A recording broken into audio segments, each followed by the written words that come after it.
মুর্শিদাবাদ জেলা রাজনীতিতে বড়সড় রদবদল। সোমবার হুমায়ুন কবিরের নতুন দল ঘোষণার প্রাক্কালেই তৃণমূল ত্যাগ করলেন দাপুটে তৃণমূল নেত্রী তথা জেলা পরিষদ সদস্যা শাহনাজ বেগম। রবিবার জেলা পরিষদের সদস্যপদ থেকে ইস্তফা দিয়ে তিনি পুনরায় হাত শিবিরে ফিরে গিয়েছেন। কংগ্রেসে যোগ দিয়েই তৃণমূল পরিচালিত জেলা পরিষদের বিরুদ্ধে বিস্ফোরক অভিযোগ তুলেছেন শাহনাজ। তার দাবি, বর্তমান জেলা পরিষদ দুর্নীতি ও চোরেদের আখড়ায় পরিণত হয়েছে।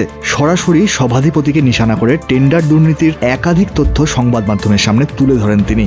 তৃণমূল অবশ্য শাহনাজের যাবতীয় অভিযোগ অস্বীকার করেছে। শাসক শিবিরের পাল্টা দাবি, তিনি ক্ষমতালোভী।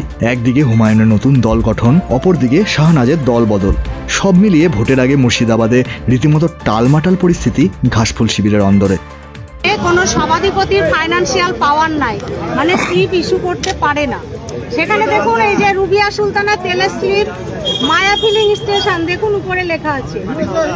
এখানে ইনি এই স্লিপের গোছা গোছা বান্ডিল ওনার কাছে রাখা আছে। যখন মনে হয় উনি এই স্লিপটাকে ইস্যু করে মায়া ফিলিংসের মালিককে দেন আর তার বিনিময়ে টাকা নেন। এটা জিজ্ঞেস করুন সইটা তার কিনা, টাকাটা তিনি নেন কিনা, তার এই পাওয়ারটা আছে কিনা। বহরমপুর থেকে পরাগ মজুমদারের রিপোর্ট, উত্তরবঙ্গ সংবাদ।